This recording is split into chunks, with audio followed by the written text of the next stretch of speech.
show begins, and Uncle Dave sings his songs, and Uncle Dave hangs around.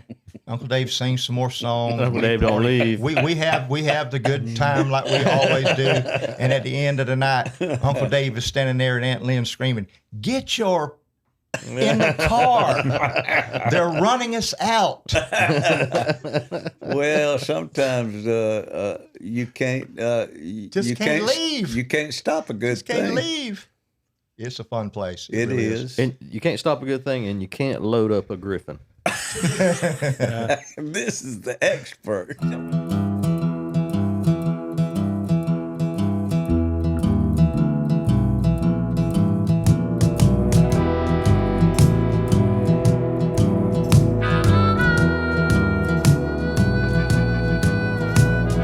Something in the water taught me how to crawl.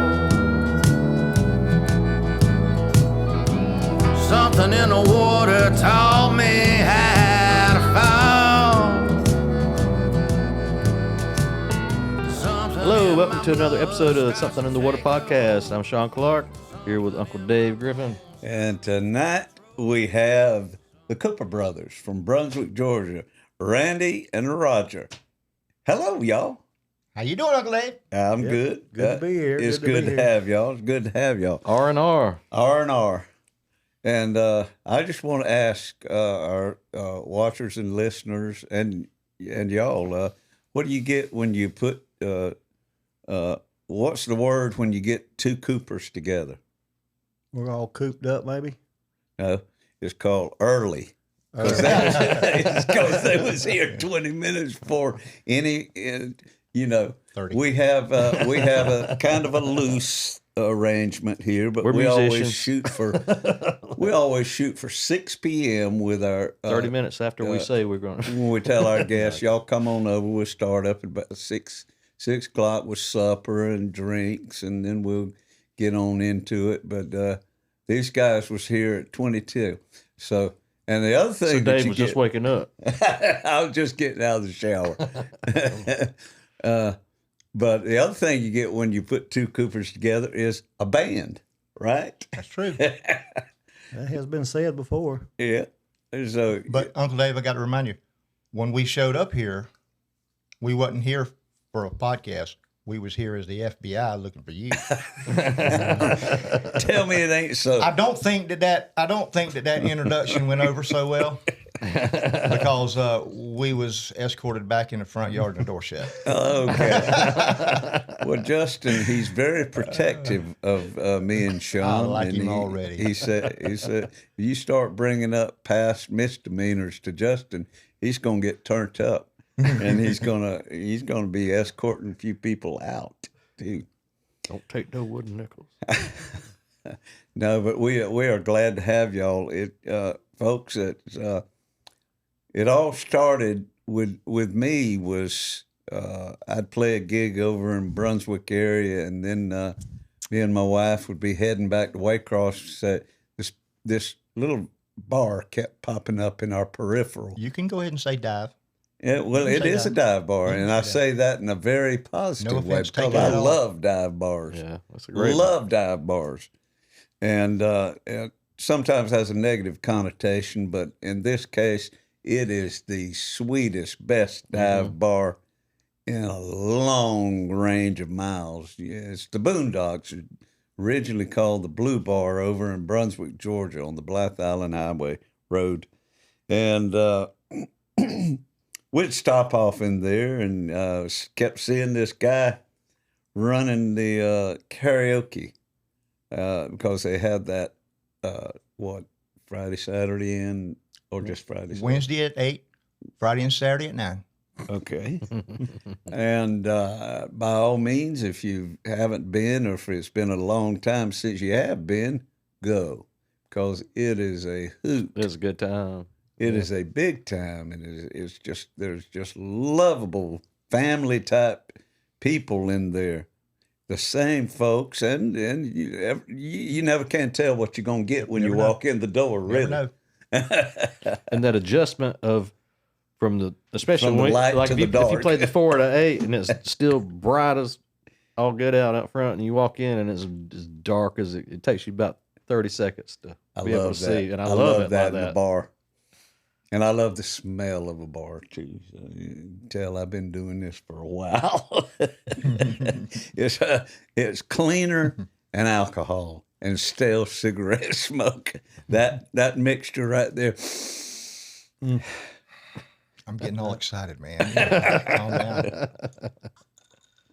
But we'd stop off in there on our way home, and I started, and I typically shunned karaoke until I started visiting the Boondocks, and it just worked on me so much that eventually I'd get up and sing one, and then one turned into two, and then more we stopped, the more I got to know Randy, and then I met his brother, and it's just become this has taken course over the course of probably about 4 or 5 years Probably now. so, yeah. And so good friends, good people. I'd like to elaborate on something. You touched on it about finally, eventually, I sang a song. Well, I asked you about this one time, and you told me something, and I thought it was just like, wow. What? And a long period of time had went by, and I have thought about this the whole time. And then finally one night, I said, I'm going to find out if he's shooting me a line of crap. So I approached Aunt Lynn, and I kind of started the conversation much the same way that I did with you when you told me, and I didn't even get there. And Aunt Lynn said, this is the only place he's ever sang karaoke. That's right. So it wasn't that just it took you a little while to warm up. to warm up to the bar so that you'll sing a song. To where It took you a while to warm up to sing karaoke, period. period. Yeah. Right. Yeah, that's true. That's true. And karaoke is a lot different than in singing Well, it to is, your own and live that was music. what yeah. I always. It always scares me because It when I get does, up there and yeah. play, I know what I'm Right. playing. I know It what I'm was doing. a lot of that, and it was also this kind of idea like, oh, well, this is just like, It's like singing to a backing track. Man. yeah. Nobody wants to hear me sing to a somehow backing I track. might have felt a little like, no, I'm gonna sing with real instruments and that kind of thing attached to it. Well, I told you the other night in there over the last weekend, I think, how do you supposed to sing a song if you don't have your guitar in your hand? Yeah. Yeah. Well, there was a little bit of hesitation there, and I guess what it boils down to was I was probably nervous to do it, Mhm. without a guitar and everything. But y'all made it all right. Are you nervous now? No, no. It's a lot of fun, and that's why people do it. Yeah. I mean, they get a kick out of it. I remember one night in particular. You had played your solo show before my show started, Mhm. and you had some people were there to see your show, Mhm. and I showed up and I'm setting up my stuff, and you come to me and you say, I got some people here, and they want to hear me sing a song, and we've got to go. So as soon as you can get me up, I'd appreciate it. So there's songs that you would sing karaoke that you don't play. Oh So yeah. I said, okay. So the show begins, and Uncle Dave sings his songs, and Uncle Dave hangs around. Uncle Dave sings some more songs. Uncle Dave don't leave. We have the good time like we always do. And at the end of the night, Uncle Dave is standing there, and Aunt Lynn screaming, "Get your in the car! They're running us out." Well, sometimes you can't. Just you can't leave. You can't stop a good Can't thing. leave. It's a fun place. It really is. And you can't stop a good thing, and you can't load up a griffin. This is the expert. I went to California and back with 3 griffins. What and, was your whoa, famous saying? it's wrangling cats, which turned into wrangling griffins. It's pretty true. Well, once I'm having a good time, it's hard to quit. You know. And you touched on something that's one of the things that is very much an allure to me, for me, doing what I do there, and I feel like I've got a real knack for it because it happens a lot, where I find out that there's somebody that has never sang before, and I just got a way of convincing them, and that's part of the reason why you finally decided you would sing karaoke for the first time. Yeah, had it not been for you, Whenever somebody gets up there and they've never sang a song before, and you can just see the nerves in them. Mm-hmm. And by the time they get to the end of the song, that's kind of calmed down and they're all smiles. That's why. Yeah. That's one of the reasons why I love doing what I do. That's what you get out of it. Because that's right. The next thing you know, they're filling out that card, ready to sing another song, and it's like, yes. And you've been there, and I know that you has this boy ever sang? Has he ever sang karaoke? I've sang with other people there, but I always me. Like me. I'm not a yeah. Do you remember what song we sang together?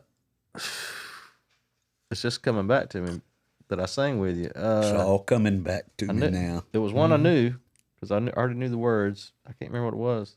If Long I could train if running. I could snarl, Elvis. No. It's the British equivalent of Elvis. Yeah. Stones. Only he had blonde hair instead of black. I thought you loved me, man. I thought that and something. His name was I thought that Billy, something had not happened to you Elvis. that you would never forget. Do you remember what it is? His name was Billy, not Elvis. Billy Idol. Yeah. It reminds me. Yeah. Was it Rebel Yell? Yeah. Yeah. I remember now. Yeah. I don't remember a lot of stuff. Y'all find that out longer, you know me. It seemed like it was much. I'm more like a impactful- goldfish every time I turn Much around. more impactful for me than it was for you. What was that fish's name? Dora. Yeah, I'm like That's me. I'm the male version of Dory. Dora. Dory. Dory. That would be a good one. Randy used to say, "Let's do so and so." I was like, "We do that song? Yeah, we did it last night." Oh, okay. Well, Uncle Dave, you have been a terrific addition to what is our Boondocks family there. Everybody part loves of you the there, family now. and it's You know? it's They've it's just really great. recently Cheryl Waters. Waters is the owner there, and she's a beautiful soul. She's very music minded, and just recently they have added on a huge backyard stage, Very nice. fenced in, picnic tables, covered picnic tables all the way around. Now they've recently got canopies covering all the tables out there pretty much now. An outdoor bar is big time. And she started booking Pine Box Dwellers and myself and a lot of our other friends, Page Brothers, Ty Manning. We play there tomorrow night. So South of Savannah. We're going to get into that. Saturday night. We're going to get into that too. But since that has happened, you know, the place has taken on a lot more importance for us, you know, because we don't get to just stop off on the way from another gig now. We get to play there too. You are the gig now. We have a gig. You're there already now, you're you know? already there. You ain't got to We go worked- nowhere. We worked into it. now, if we could just get somebody to load the equipment up, so we can go straight on in the club. Well, my shows are solo, so it ain't much. You know, I don't need much help. It's just 2 or 3 trips to the car, and I'm set up. And I think it's also great that since the bar is located where it is in the homes that surround it, the noise ordinances are such that the bands have to quit a little early, so we get to do karaoke even when bands. Beyond that. So you get 2 different flavors of entertainment. I like that. That's going on there because That's we'll- a cool thing. That's we'll a- play that's a cool inside aspect. from 4 to 8. Then we're getting out of the way and you're coming in, and the vibe. It's just it carries on through the whole day, and it, It's and then you got a band outside, and I love it. Food trucks, Food trucks. and And it's a different it's a whole lot of different vibes you can get into in that Right. spot. Yeah. That outside, you feel like you're kind of at a festival, and then you're out there so long you forget. You When walk inside, you're go like, to the I'm in the bathroom, coolest and dot. there's Yeah. pool tournament going on, and now they got the dart. And now, they darts, got darts going and on. karaoke's warming up, and you go to the bathroom, you come back, and it's like, I can't get away from the music. Yeah. It's all over the place. It's a cool Everywhere, place. everywhere. It's a cool place. Well, tell me which one of y'all is the oldest. That would be me. Roger. 4 years. I do 4 have an years. older brother. He's a year older than me. Y'all got any other siblings? That was Just the two enough. of y'all? And y'all grew up in Brunswick Sure did. or Sterling? Well, we actually grew up in between Sterling and Brunswick, but now we all live in Sterling. Okay. We Older grew brother. we grew up on Oak Grove Island Oak Grove. before it was Okay. ever Oak Grove Island. Golf course.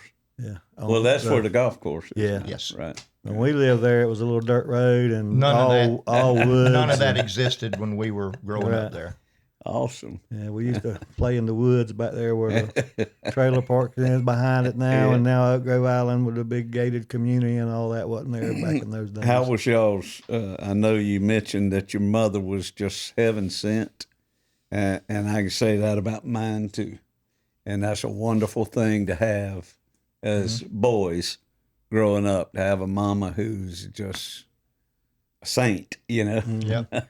Yeah, everything was about us. Not her. Well, I can tell you that since I've met y'all, just your characters, just the way you carry yourselves, and I've seen it more so because I've met Randy pretty good ways before I finally met you, and I've seen Randy in action.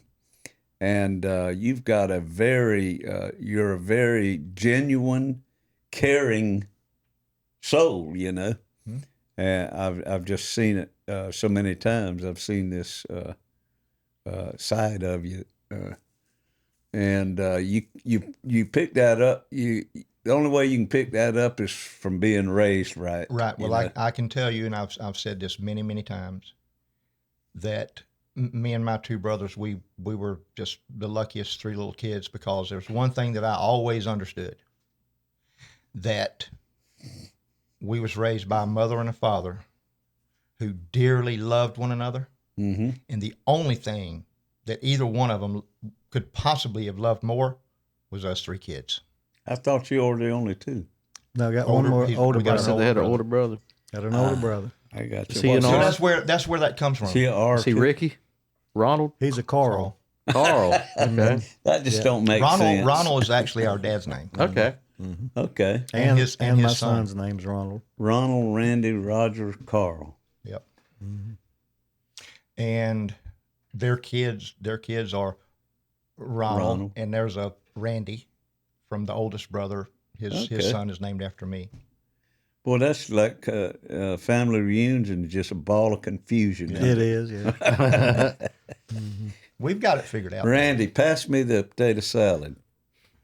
Randy, Potato salad. which one? Potato salad. When we were growing up, it's gone because this one would eat it all. I'm gonna eat potato salad He first. was a potato salad freak. Well, let me ask you this: Still am. onions in your potato salad or Yes. without? Yes. Yes. Onions with? Or Hell without. y'all. Family reunions, church socials, homecoming dinners, and all that. 7 different potato salads. I had to try them all. And try them all. You kind of like that, huh? And then now my daughter-in-law makes a German potato salad, which is really good. I've had those before. I'm after that too. Yeah. Well, you can't see her, but Roger's beautiful wife Donna is sitting right off camera in here today too. So she's going to correct. She thinks she's gonna keep us straight. So She's going to correct Roger when he goes left, and should have gone right. But Donna, I'm going to ask you a question. Do you make potato salad? she makes the best one. I figured that was coming. which reminds me, how long you all been married now? 45 years tomorrow. Good Wow. Lord. Happy anniversary. 45 years tomorrow. And we're playing tomorrow night. So. And again, they Loving are a music man ain't always what it's supposed to be. they are together. They are together, not literally, but virtually 24/7 24 hours a day, pretty much. every day. Yeah. And Where y'all going on your anniversary party? To the gig? They're going to play at the Boondocks Saturday night. That's Had a right. good time. That's right. This Boondocks that we speak of. Show starts at 7 o'clock. That's a built-in party. That's Saturday night. That's right. And our son's wedding anniversary is the same day. Yeah, they seen ours had worked out so great, so they decided So to it's- get married on the same date, August 4th. 4th? Sound like a lot of 4th family and 5th. love. Yeah, it is. Yeah. I ended up in the wrong one. No, no, we got some love. But we got some. I married Fools, too. my wife on her birthday, and her friends all say cheap. Yeah. I say no. There was a reason behind it, because I knew I hoped one day I would grow old with her, and I would be forgetful. Right? You would only have to And remember then if one I day. could just remember One either a day. birthday or an anniversary, then I wouldn't have to worry about remembering the other one. That's right. Yeah. That don't fly. Probably. Well, tell me this. How did music enter y'all's Life, it came from our mother. She was our mother was a awesome singer when she was growing up in the church. She was a singer in the choir and did solo stuff in the church. Cut records. Really? There's records of my mom that exist somewhere. Wow. What was her name? Nancy Cooper. Nancy Jean. Nancy Jean. Yeah. I ruined it. I ruined it for her because when I was a little tyke, and I don't remember this, but I've heard the stories my whole life. Mama would be singing around the house, and for whatever reason, I would say, "Hush, Mom, hush, Mom." So I kind of thwarted all that. But if music can be passed down through genes, Yeah. we got ours from our mother. Okay. Awesome. So And they're still being passed down. Have a granddaughter now that's singing for the Lee University Choir up Wow. in Tennessee. Yeah, got it from her grandma. passing it on now. I mean, great grandma. Yep. Yeah. Well, so if you were initially saying hush, Yeah. when did it turn into, yeah, that's all right? When did y'all say, I want me some of this? And what form did it take? I started how old were playing y'all? guitar when I was 12. I was going to Jane Macon Middle School Mm-hmm. and wanted to learn how to play. My mom was working over at the Brunswick. It was a Brunswick Junior College at the time, Mm-hmm. and there was a guy over there that was advertising guitar lessons, and I guess she'd seen it on the bulletin board or something. Yeah. So I'd carry my guitar to school, took music at Jane Macon and what I could do there, and then after school I'd go over to the college and take lessons with Judd Holly. Judd Holly. Holly. And I just heard Sounds his like a name music mentioned name. again the other day. A guy that I met had played in a band with Judd, Yeah. and I was wondering where he'd been all these years, and I finally about found that? out he was still out playing. So yeah, from 12 years old, I played mostly just a rhythm guitar, and then when me and Donna met, her dad was a pastor, so I was playing the gospel music in the church along with them, and All right. kind of went from there. And of course, as he would learn to play songs, I would sing along with him. So that's where I started singing when I was just a little small tyke. Sing Playing- along to my playing big folks brother and- playing guitar. Folks in Prison Blues on the school bus even. Yep, we used to live. This was a period of time when we had moved away from Brunswick to West Georgia, Bainbridge area, Yeah. Georgia, and we lived a long way from where we went to school.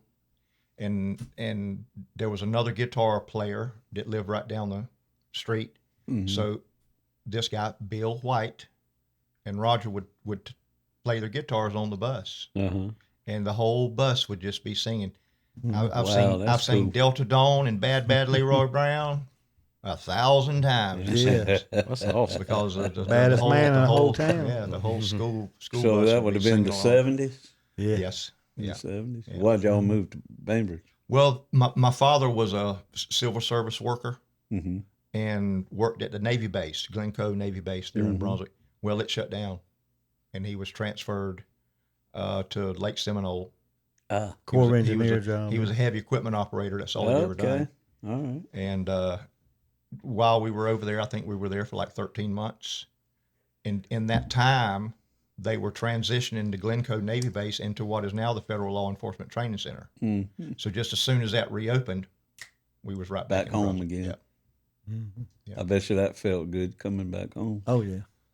Yep. Well, it's kind of weird. The Bainbridge area, when we lived there, it was really a beautiful, beautiful place. And I've always said, if I was ever going to live anywhere else, I would want it to be there. Yeah. But yeah, Brunswick is home. And How old were y'all when you were living in Bainbridge? I ran across report cards from school that we attended there, and I was 10 years old. 10. Okay. My dad always said about Glenn County, once you get that gumbo between your toes, it's hard to wash off. So, Brunswick is our home. Yeah. It's kind of like a little bit like military, the way you move. Because Daddy was in the Air Force, and we did a lot of that transitioning. But we always had our home in Waycross. But it was interesting, to say the least. So y'all's first band together, or maybe let's go with first band, because you All were right. 4 years older than him. You may have had a band that Well, he wasn't in. Actually, no, but I was still playing some music, and I had been introduced to the Woodbine Opry. Okay. So I was playing some. I'd go down there on the weekend, on Saturday nights, and play. They had a bluegrass night on Friday and the country on Saturday, so I was more into the country stuff. Open mic. Type thing. Bring it if you can play it. Yeah. Yeah, it type was thing. fun. It was fun, and I did that for a couple of years. And my wife Donna, she was singing some songs. Well, we also at the time we owned a bait shop / archery shop, whatever, right there in Sterling, the big city. And Stanley Pierce came in one day, and I had my guitar in the guitar stand. And if nobody was in there, sometimes I'd sit over and just play the guitar while it was nothing going on. And Stanley said, "Is that your guitar?" "Yeah." I said, "If you want to play it, man, play it." He said, "No, I play the bass." I said, "Well, we should get together and jam sometime." "Yeah, we need to do that." I said, "Well, Saturday night I'm going down to Woodbine." I said, "Why don't you come on down to Woodbine and play with us?" And he actually did. And he heard Donna sing, and he said, "She needs a band behind her." So we started jamming around and got Randy involved with it, and started putting that together, and kind of went Next from there. thing you know, we need a drummer. Yeah, we got to have a drummer, It'd man. really be great if we had a rhythm guitarist to play along. And what's the best name for a drummer? And we found him, all the total package. Yeah. Sticks. Thumper. Thumper. Yeah. Show him the picture of the gang. Yeah. Now, what year did y'all first make this band? We don't know. happen? We tried to figure it 80s? out. We don't know.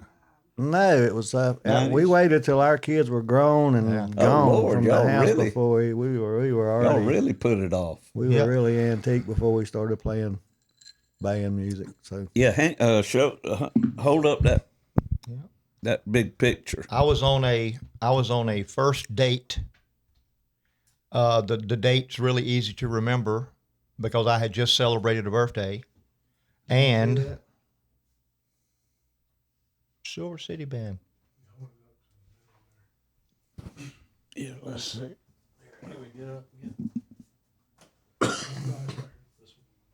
Oh. The middle. I was one? on a first date. Yeah. Uh, The Silver City Band. Yep. That's Stanley, the black. Stanley Fella. Pierce, black guy on the bass, Thumper Bennett on drums. I was on the guitar, and Randy and Donna was vocals. Randy and Donna was in the tree. They were in the tree. The monkeys. Yeah, and that's what we started with. We started with just the three pieces and then two vocals.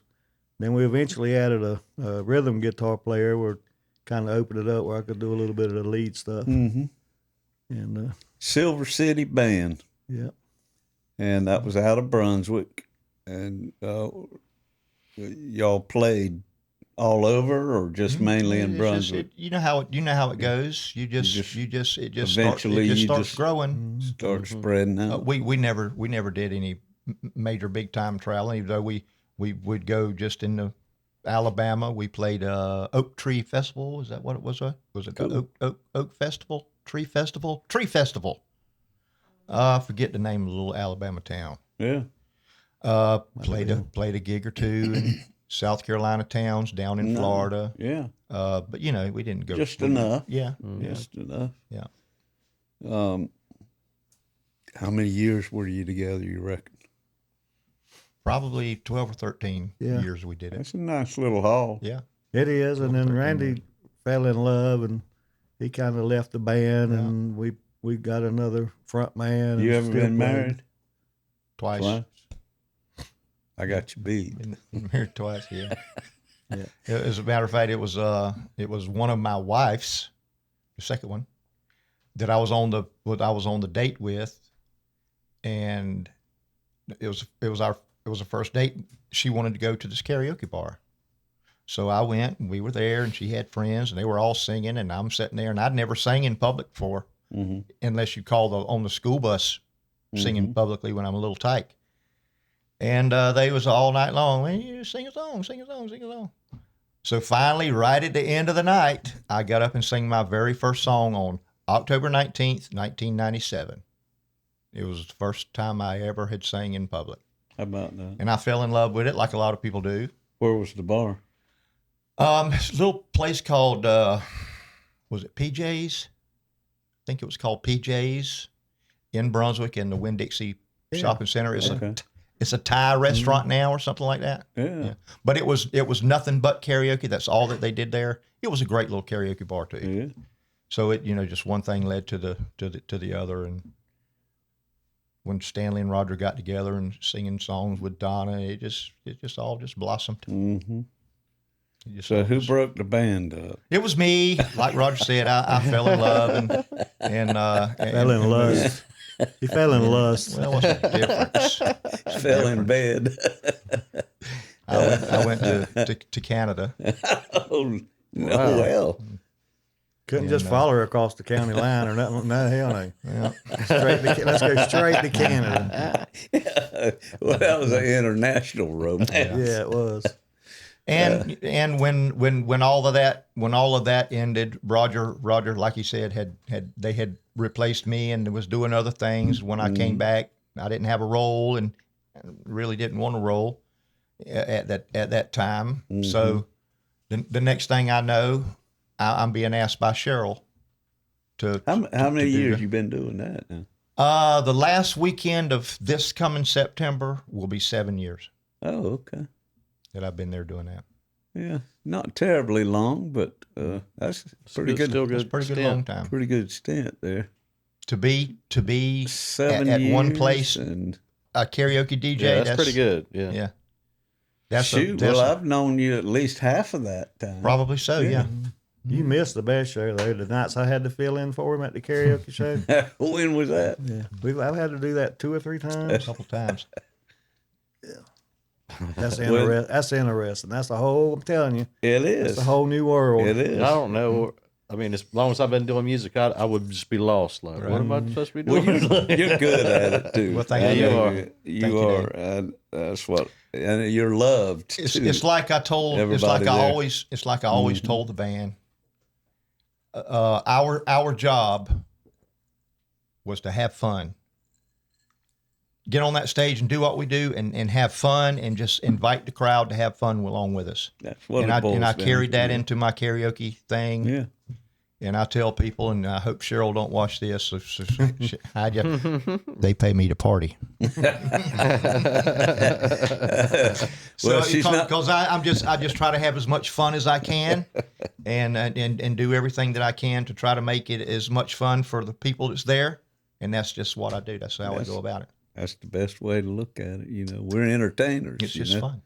Musicians, bands, we're entertainers, and sometimes we get too much caught up in the me thing. Right. What song do I want to play, Right. or what? You're there for them. And We used to always try to pick out dance songs. If we don't dance to it tonight, we ain't gonna play it tomorrow night. Play something else. You know your crowd, and that's a good way to continue being successful. Well, let's look at the old. You got that video clip. This is an old video from here a while back with the Silver City Band. I don't know where y'all were playing. This is point. our barn party gig. The barn party. Yeah. Okay. And y'all played these barn parties to give your locals a chance to come hear you. Yes. The fellow on the left, not pictured in the photo, is a rhythm guitarist, Gary Jones. Way back there. Was a part of our on No, the that's left. the bass way back Yeah, there. that's Stanley. Oh, that's Stanley. Yeah. And that's Gary. Gary Jones. Right yeah. there, Gary Jones. Yeah. And his brother. And there's Donna. His brother at times would fill in and play with us some.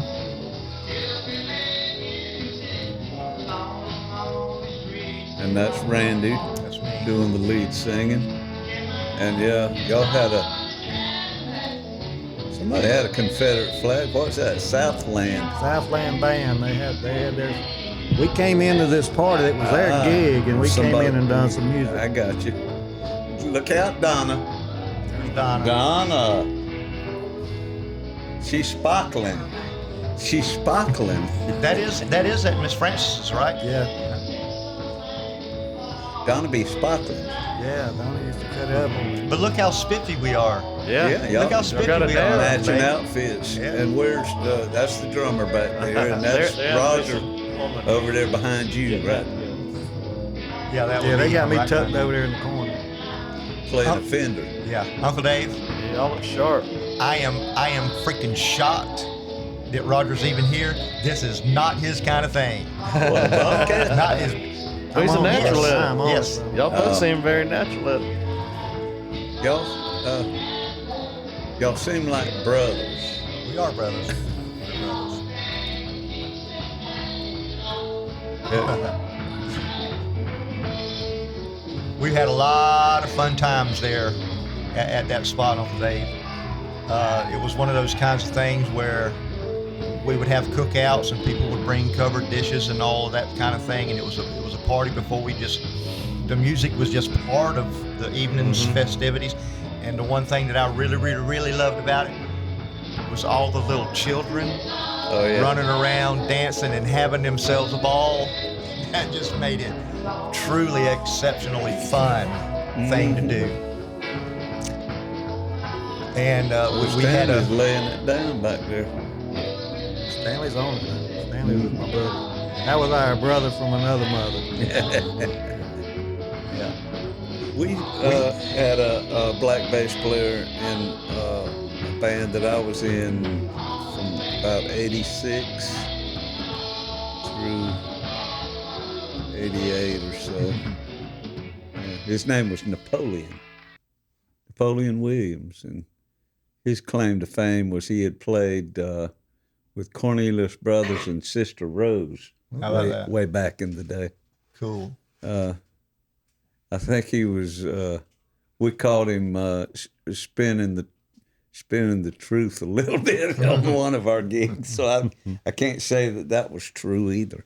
Well, you don't want to tell a totally boring story. Yeah. That's true. Don't let the That's truth true. get in the way of a embellishment good story. helps sometimes. Yeah, but that was. Yeah, that was a lot of fun doing those shows, and we made so many friendships, and people, you get to love them. It's more than just a friend. Love happens, Yeah. Oh yeah. and that's just great, wonderful. Lots of fun there.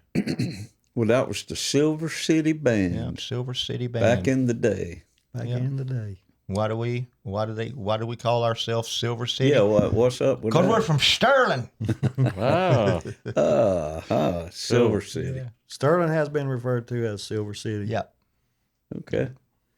You know, I went, one of the first times I visited Sterling was about 1989 or 90. No.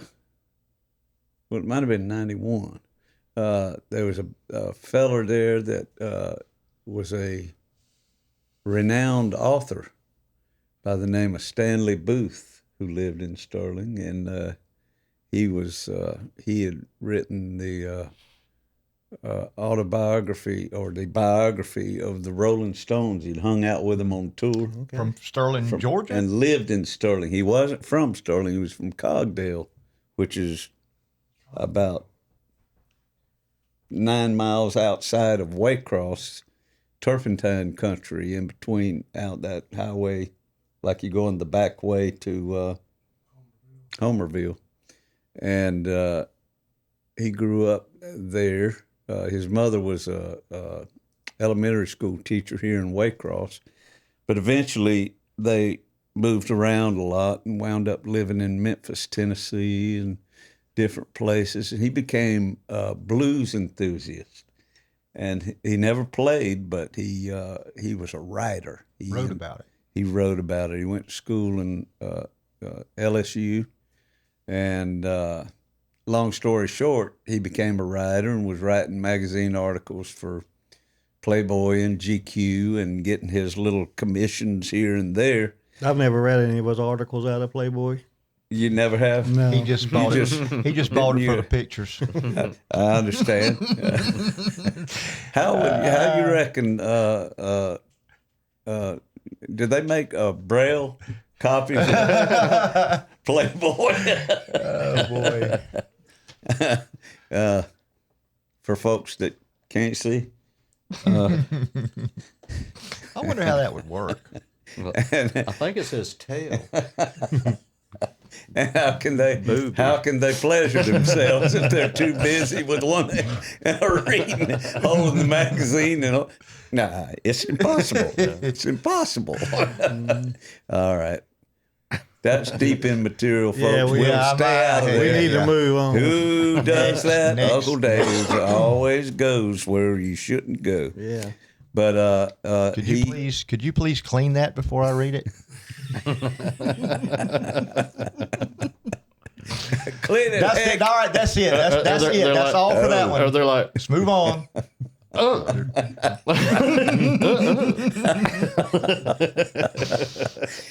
my goodness. I can't Well, I believe grew up, my grandma and granddaddy had an outhouse on the farm that I grew up on in Hoboken. And I grant you, they didn't have Playboys Nope. in there to wipe with. They did have Sears catalogs, though. And believe me, those sheets, those pages were absorbent. All right. But even sometimes even the Sears catalog could be provocative. Does anybody remember the time that there was a country song written about the fellow on page 235 or whatever? Does anybody remember that? I remember a Anybody remember scandal that? Yes. of the guy in the Yes. underwear Yes. picture that you yeah. could see a little too much. Yes, Yeah, it was hanging out in the shorts. and that prompted an actual country song where the fellow was jealous of the guy on 235. It was a song. Yeah, Okay. I'm going to have to Google that. yeah. Yeah. was it? She thinks my tractor's sexy. Could have been the same song. Is that a tractor? Gary Are you used to happy sing to see me? the pornographic version of that. Well, back to Sterling. Yeah, let's go back to Sterling. Stanley Booth, eventually he got commissioned to write the biography of the Rolling Stones, got to travel with them on their 1969 American tour, which was the one that had Altamont thing where 1969, where they had the Hell's Angels running security for their big outdoor concert at the Altamont Speedway in And they California. stabbed and killed somebody. Somebody was stabbed by Hell's Angels. The Hell's Angels were drinking wine laced with acid and beating up anybody that said anything, looked at them wrong, including the musicians. They had a big lineup that day. It was Jefferson Airplane, the Burrito Brothers played that afternoon, Graham Parsons and them, Crosby, Stills, and Nash. And it was a wild ride, and that officially ended the 60s. So most people say, the Stones got out with their attaché case full of money, and we're all in shock about what had happened with the lack of security, hiring the Hells Angels for security. Nobody thought that through, you think? Well, Jerry Garcia from Grateful Dead was the one that said, we always get the Hells Angels to run our security. And Mick Jagger said, all right. And the next thing you know, it was bad vibes.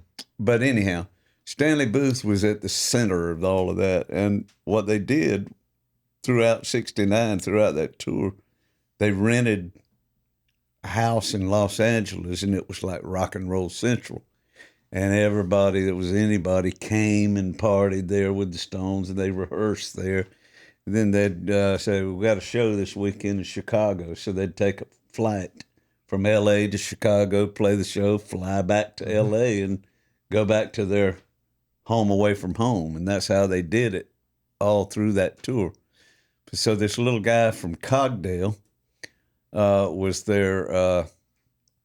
right there, writing the whole story, Documenting the whole thing. Documenting the whole thing. And then he went back and interviewed a lot of people and got their history and wove it into this book. It's a real good read if you ever get a chance, called Dance with the Devil, The Life and Times of the Rolling Stones, or something like that. But so he ended up living in Sterling. Okay. And in about 90, my brother was the managing editor of the Waycross Journal-Herald, and this other guy was one of the writers there, Larry Purdom. And Purdom had worked out an interview with Stanley Booth. So Purdom, my brother, me, and Billy Ray Heron, we all drove over to Sterling one afternoon, went to his house, and it was like every room in there was wall to wall, floor to ceiling with cassette tapes. Wow. I mean, you walk in this room and it was like zzz, and zzz, all the way around the room, cassette tapes. And he said, remember Lead Belly? Wait a minute, it's here somewhere. Right. He'd be, here it is. I got to play this for you. No, we did the interview sitting in his living room, and Larry asked him the first question, and 35 minutes later, he finally got around to the answer. His stories were great. I mean, they were just this big rambling. He'd start off answering the question. Then he'd jump off, and then he worked himself back around to the end, which answered the direct question. But he's a very entertaining guy. Sterling, Georgia. Sterling, Georgia. Sterling, son. It's a S. It's a S. Don't ask me. That's our gang sign out there. We all know what it is. Sterling Silver. Silver City. So y'all got you talking about in the backyard, your fascination with hee-haw, that it was kind of like we was talking about, it's kind of like the laugh-in of country music. Yep. and it was piped into all of our homes starting in 1969.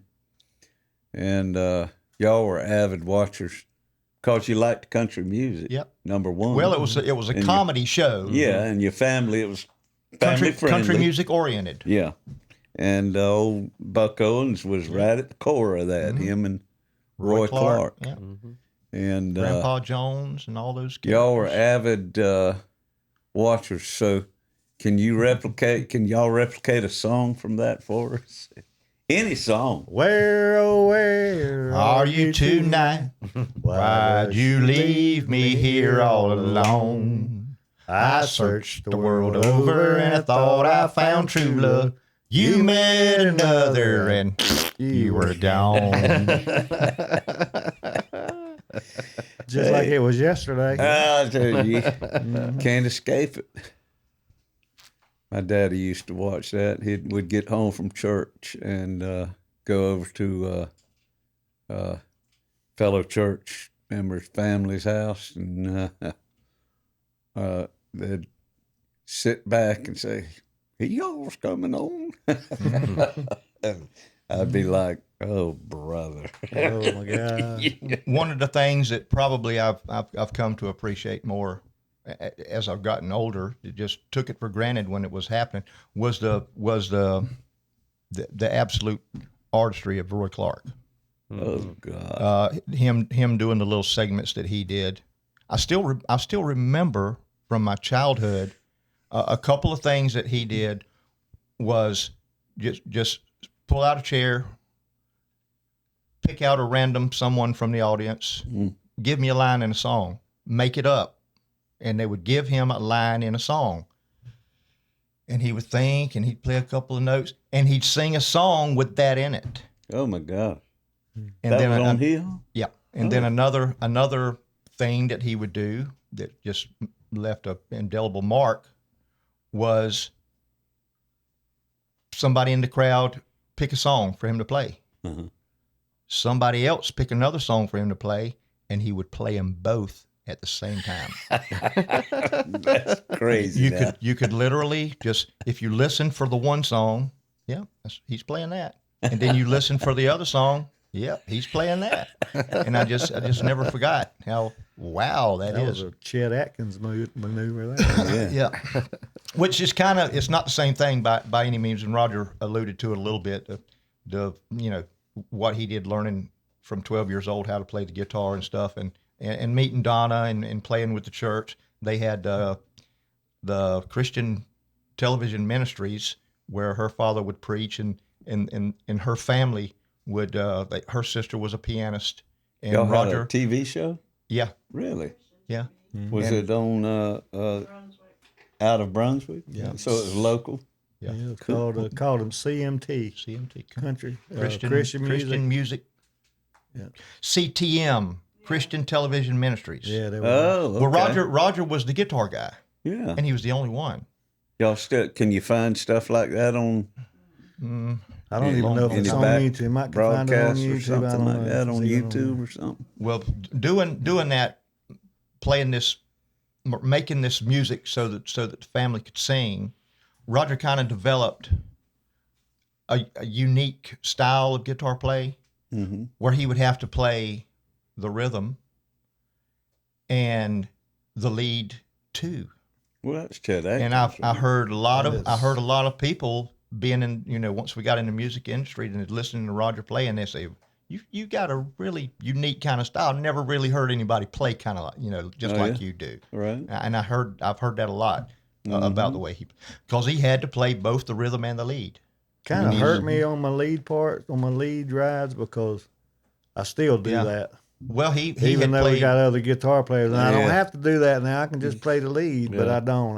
All my lead stuff, It's hard I play to out of break that chords. habit. yeah. I play all my Once you lead get- out of chord position, so it kind of Yeah. hinders me a little bit, but I can get by. Yeah, yeah. It makes for a unique style of his own. It's terrific. He's a great guitarist. Um, And you can see what it is that they do Saturday night at the Boondocks. That's right. That's what I was getting. And they back will to. be out celebrating their anniversary. So, by the time this podcast comes on, it'll be all in the past. It'll be all over. Yeah. But for future reference, the name of your band now is South of Savannah. South of Savannah Savannah. without an H. Is It's that right? actually supposed to have the H. There's been some posters put up with Okay. where it was not printed. Well, I right. saw that, and I thought They run out of ink. that might be clever. Yeah, sometimes you Because I saw a couple Tale of of posts. the week. See how it's spelled? The week, yeah, Tale. of the week. I see what you did there. Yeah, it's kind of like I've got a weak bladder or something. Yeah. But South of Savannah is the name of the group, and y'all are Featuring Drew Holloway, which is Drew Holloway. and is in the that's band. another He's kind of one interesting that- story. yeah. A little interesting. He's one of the Boondocks regulars. Rick, he was a patron. I had built a rapport and a relationship with Drew, and Roger was kind of like in between things to do with his music, and he'd go play with this one at a time. He'd get invited to go jam and this and then, but then here come this fella that he was trying to put the band together, and they had several practices, and it's going okay. And he's telling me about what they did and what Drew had said. And I said, wait a minute, Drew? Who is this Drew? So I described him, and lo and behold, Same Drew. Drew is my buddy from the Boondocks. And now Roger's playing in his band. It was yeah. pretty cool. Yeah, It's a 5-piece, 4-piece, 5-piece. it's 5. 5-piece. Got a 5-piece. Okay, and you can catch them in and around Brunswick, Boondocks, Side Pockets, Playing at the Pocket. Red Barn. Moondogs, Two Red Barn. cans. Toucans, Yeah. Red Barn. Playing at the Red Barn tomorrow night. We did our debut at the Red Barn. That's well, Benny's. like you said, Yeah, Benny's Benny's. Red Barn. Yeah, The tree bar. It's got several names now. Did Yeah. a Friday night gig there. I'm just gonna go ahead and say last week, even though this was gonna be later on down the road.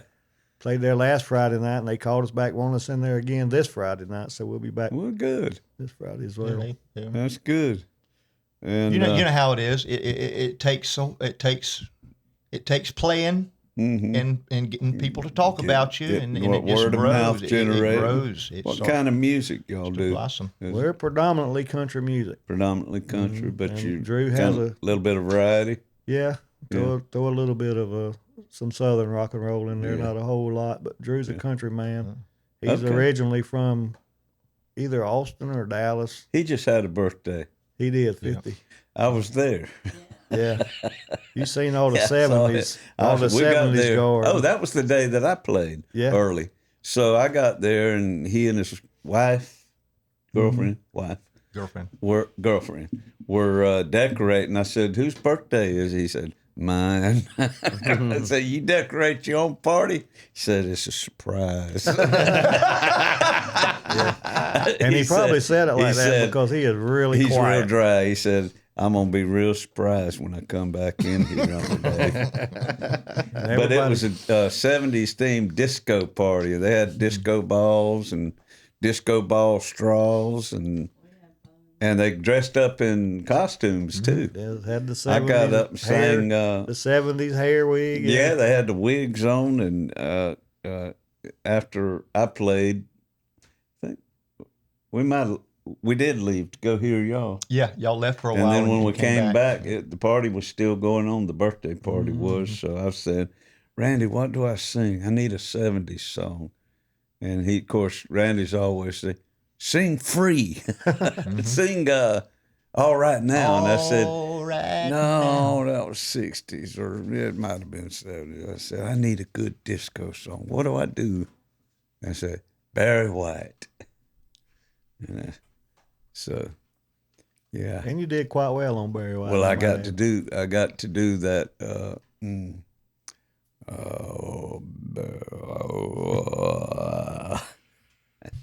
Take I off got that to do brazier, my that, dear. I got to do my deep end theme song. People say, It's all fine. Have you ever had a So Whopper? somebody had "You ever requested. had a Whopper?" Somebody had requested at one of South and Savannah band's shows that they do Sweet Child of Mine. And to Rodger's amazement, they did it. Drew sang it. What the hell? Cool. So when Drew was out at the bar the other night celebrating his birthday, and I called him up, I just went ahead, since I knew that he had done it before, I just went ahead and queued it up and didn't even ask him. I just kicked it off. Do this. I want to hear it. But let me remind you, we don't do it like it do on the album. Well, that's the thing you get into with karaoke too, Well, which might make some people hesitant to do it because Exactly. you might have learned it in a key Yep. Yeah. way down here, and then you get to the karaoke, Which you have your options. So. I had him covered. Yeah. I had him covered because I asked Becca to stand in for the chorus for the parts. real. So And you it know what I'm turned talking out about. really Yeah. Had Becca back there to help him through the chorus, and it was a great song. It was a great Turned song. out really all good, right. really good. Drew was like, "Oh my God," but it turned out good. Which is another thing about the Boondocks and what I do. We've got some really great talent that comes in there and sings. Mm-hmm. Really great people. And that's what I like There's about live several. music. You can leave out all that stuff that you don't want to do. Mm-hmm. Really good singers. Yeah, there are several there, and you always point them out to me too. Listen to this You one say, right "Listen- here. Listen to this. Mm-hmm. Yeah, there's some good ones. Well, folks, it's time to take it to the corner.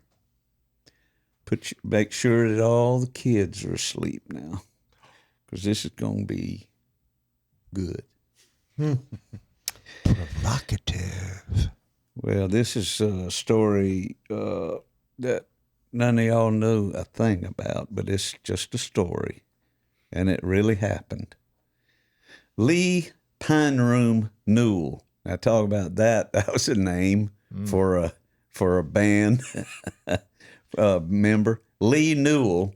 His nickname was Pine Room, and let me tell you how he got that. He was from Albany, Georgia, and he played keyboards in a place in Albany called the Pine Room. It was probably attached to a motel or something, but he played there so often that people didn't even bother to. They'd see him around town. They'd say, "Hey, there's old what's his name? Pine Room." He got the name Pine Room from the place that he played because nobody could remember his name. Lee Newell, Pine Room, was Down Home Band's keyboard player from January through June of 1976. He had turned in his notice, promising to stay until our young Waycross piano wizard, Ricky Alderman, returned to the band following high school graduation. It sounds like I'm jumping right in the middle of the story, but the Down Home Band was the band that I was in 76. All right. Pine Room's plans would take him to Nashville, Tennessee in pursuit of a songwriting career, and we would miss him. But how could we miss him if he wouldn't leave? To be fair, we had just been booked in early June to play the Sheraton on the Beach in Panama City, where the girls were plenty and pretty, and the liquor flowed from a never-ending well of well-dressed, well-wishing customers who always made sure we weren't lacking. And to carry on with the well analogy, well, why would he leave? We were booked there for 2 weeks. The plan was to work young Ricky back into the band after the first week, during which he sat at the bar directly in front of Pine Room, observing and taking fastidious notes on which instrument was being played on what song. In other words, keyboard players, they had, back in those days, they were like this, or maybe this. Stacks. Yeah, stacks. Ricky had a C3, a Hammond C3 that probably gave me my first hernia. And what was it? Elka string machine. You remember those? Elka. And that might have been it. But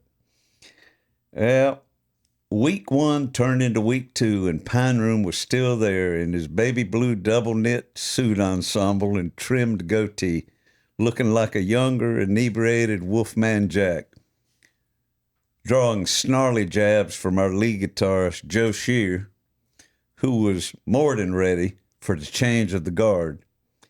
Finally, Eddie Middleton, our lead singer and boss man, pulled Pine Room to the side and reminded him that Nashville was where he belonged. Oh, Lord. He had to tell him, though, Pine Room, you got to leave.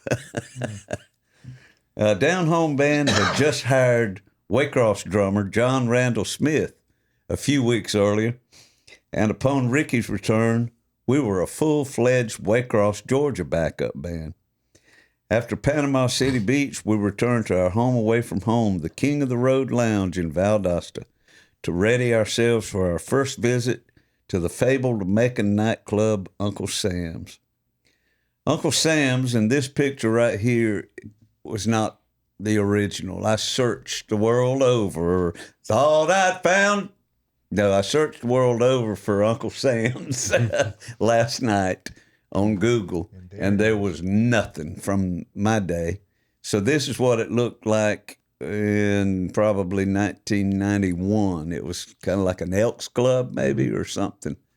But back in the day, that left side of it had Uncle Sam's coming down the side of it, and that was the front entrance was there to the left. And it was a big, well, I'll get into it. Uncle Sam's was a big, sprawling bar room set back off the Gray Highway heading out of Macon.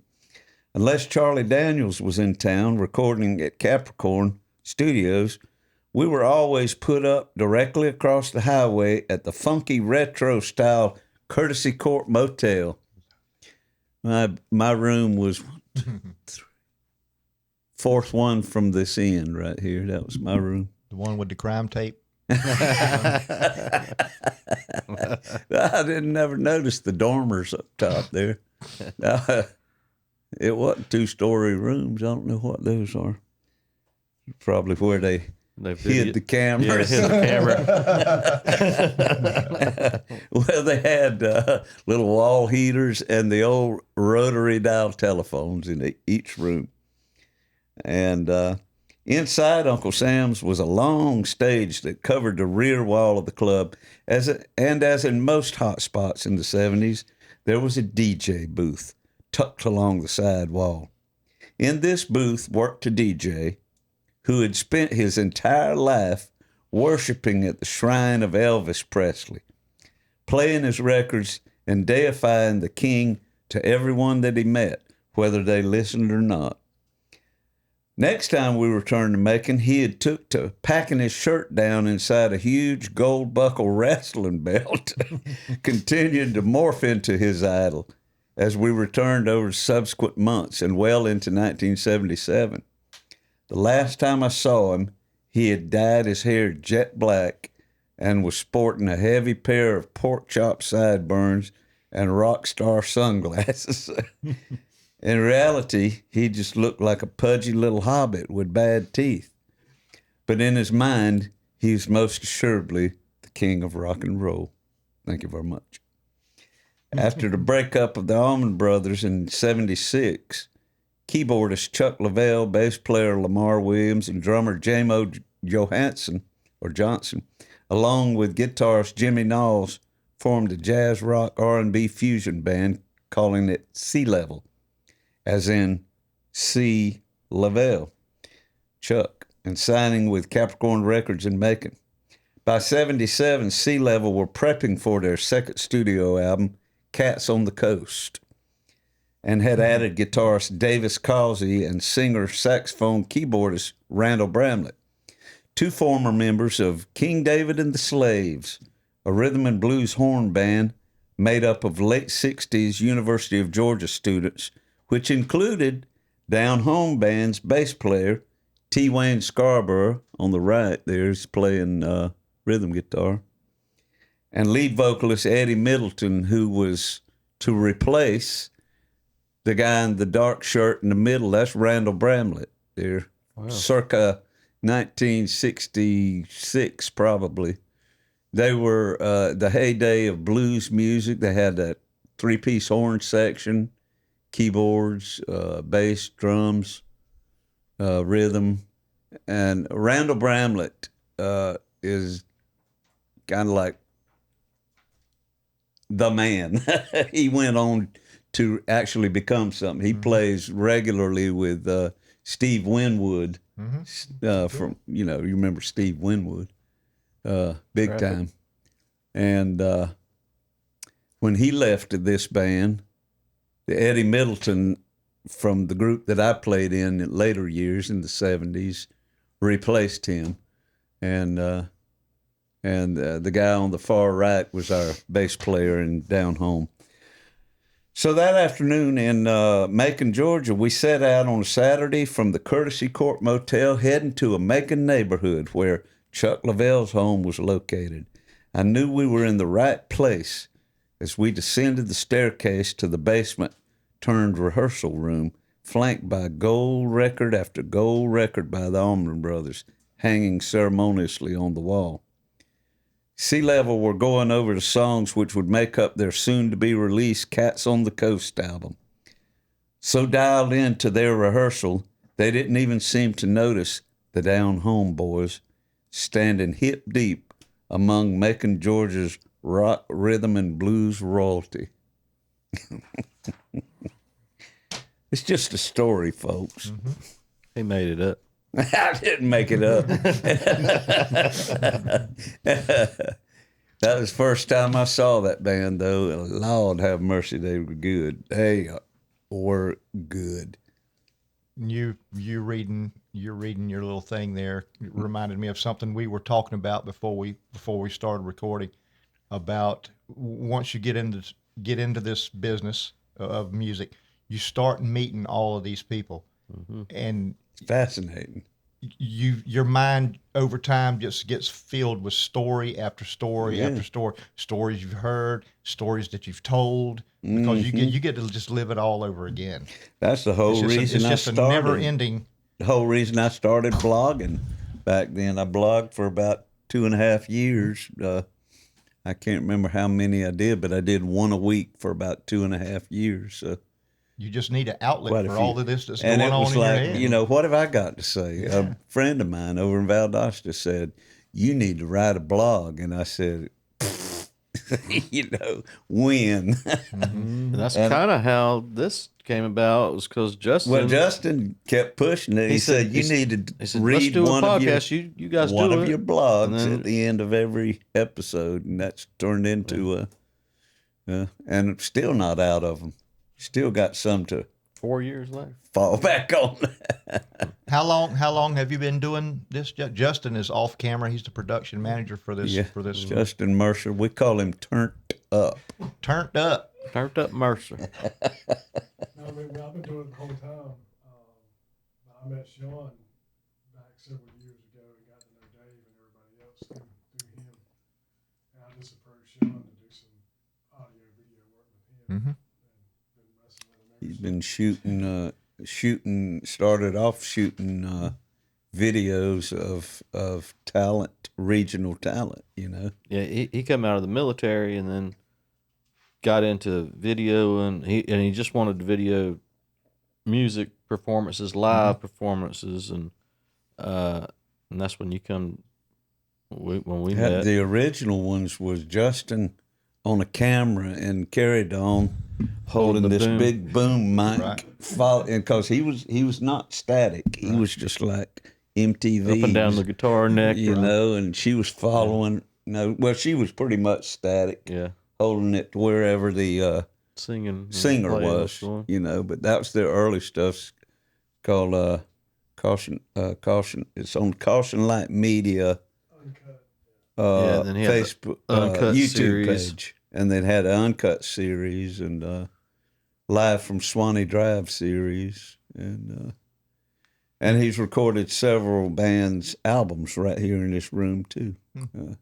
And just like we've talked about this entire presentation, the music is where these relationships Yeah. came from. You meet a lot of people you'd never meet otherwise, for That's sure. it. It's like one big happy family. You just I would say everybody in this room wouldn't know each other if it wasn't for music. You know? Absolutely. That's right. I And wouldn't have now, met you if not for music. and now y'all are part of the family. So who's bringing the tater salad? Ah, That'll be you. That'll be you. Donna. Exactly. Well, guys, we appreciate having I'm y'all safe. on. Yeah, It's been a blast. good Been a fun. blast. Good fun. time. And before we get off here, I'd like to say that Roger also has a podcast of some sort. It's a Fishing. YouTube. My daughter has a podcast. Your daughter has a podcast called It's called Coenology. Coenology, COEN. COENology. Mm-hmm. And it's their life story. He's a pastor, up and coming pastor, and a fantastic singer and keyboardist. Yeah, And we'll have to check that out. him and my daughter sing, and they do the podcast. They just tell their situation and how it might relate to somebody else's situation. And it's really, really taken off. We're doing good. Good. That's awesome. And you also have some kind of I have show. a YouTube channel. YouTube channel. Okay, It's a fishing channel. And right. it's Coops Outdoors. Coops Outdoors. Coops Outdoors. Okay. If you go in there and watch a video and then comment on something and I don't answer you right back, it's because my Apple that I was told to get computer has crashed. So it'll be a while before I get it back up. Okay. And you're also a taxidermist. Taxidermist, Coops Taxidermy, out of Brunswick, Georgia. All right. So y'all need any a horse stuff? Yeah, if you Or, need horse stuff, or your family trigger? cat passes away. And I try to stay away from that. I do a lot of deer heads. Okay. Voila. Voila. it's not. It's off the That's all camera. right. He's wearing my deep end cowboy hat.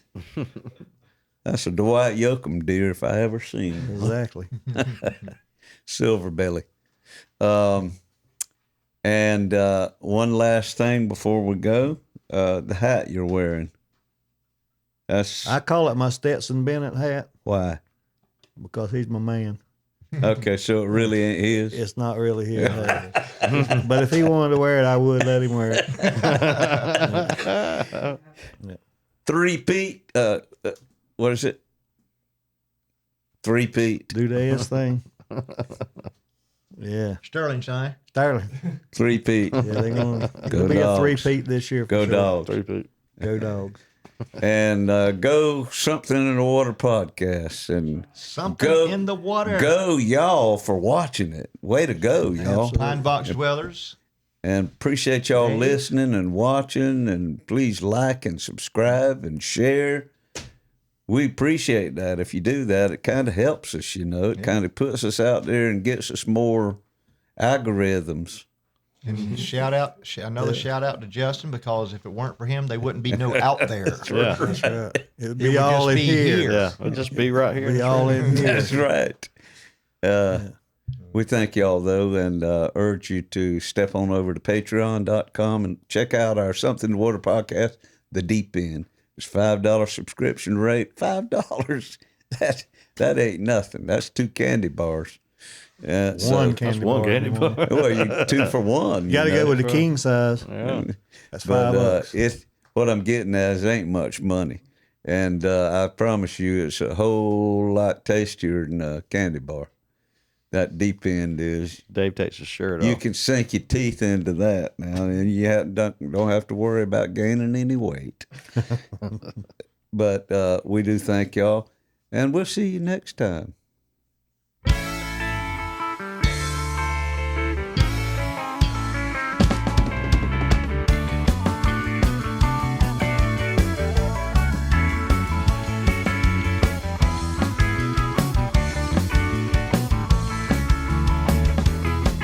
Deep down in Louisiana, close to New Orleans, way back up in the woods amongst the evergreens, there stood a log cabin made of earth and wood, where every country boy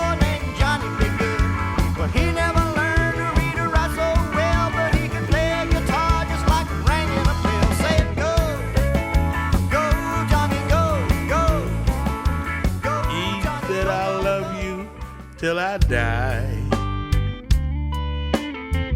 She told him you forget in time. As the years went slowly by, she still preyed upon his mind. He kept her pictures on his wall. When I'm crazy, young and dead, he still loved her through it all,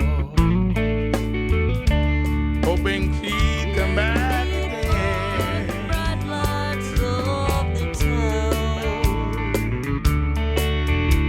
a country boy set out to see the world. Remember when those city lights shine down, that big old moon shines on you, Kentucky girl.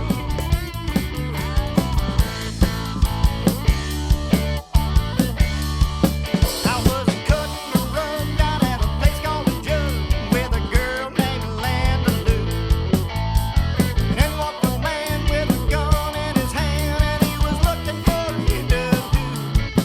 He said, "Hey there, fella, with your hair colored yellow, what you trying to prove? 'Cause that's my woman there, and I'm a man who cares, and this might be all."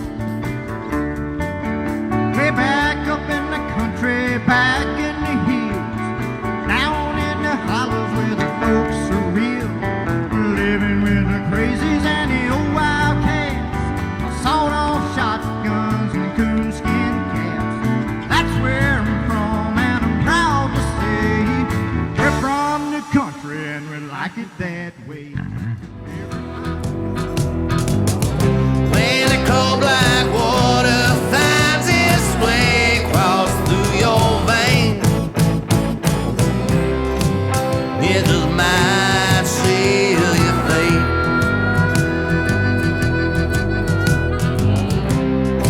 It just might seal your fate.